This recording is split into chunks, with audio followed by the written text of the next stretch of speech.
දැන් නම් මේ ඩිසයින් හොඳට ඕම ඇති. හයි ළමයි. අද මම මේ වීඩියෝ එක කරන්නේ අපි ගිය සතියේ පේජ් එකට දාපු මෙන්න මේ ඩ්‍රෙස් එකයි මෙන්න මේ කට්ලෝන් වලින් කරපු ක්‍රොප් টොප් එකයි ගැන මැසේජ් එකක් ඔයාලට දෙන්න. ඉතින් මේ දෙකේම ඕඩර්ස් බාර අරගෙන ඉවරයි මේ වෙද්දී අද වෙද්දී. එතකොට ඊළඟට ඕඩර්ස් බාර ගන්නේ ඊළඟ ස්ටොක් එකේදී. කියන්නේ ඒක කවද වෙයිද කියලා මට දැන්ම කියන්න බෑ. දැන් තියෙන ඕඩර්ස් ටික ඩිලිවරි කරාට පස්සේ තමයි මේවට ඊළඟට ඕඩර්ස් අපි බාරගන්නේ. ඒක තමයි මට කියන්න ඕන වෙච්ච පණිවිඩය. අනිත් එක තමයි ලබන මාසේ මුල ඉඳලා කියන්නේ හෙට ඉඳලා අපි පේජ් එකේ අපි තීරණය කරා අපේ টොප් ෆෑන්ව තෝරන්න. එතකොට ලබන මාසේ අපි අපේ টොප් ෆෑන්ව තෝරනවා. එයා ගැන ළමයෙක් වේද පිරිමි ළමයෙක් වේද කියන්නේ දන්නේ නැහැ. පිරිමි ළමයෙක් වුණොත් අපි දැන්ට පිරිමි ළමයින්ට අපි කරලා තියන්නේ බොයිස් ලාගේ ආම්ස් කට් එක. එතකොට අපි යාට ආම්ස් කට් එකක් gift එකක් දෙනවා.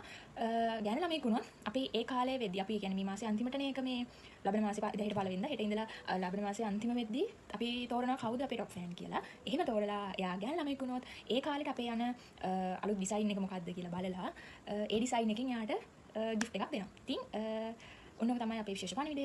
එහෙනම් ගිහින් එන්න. බයි.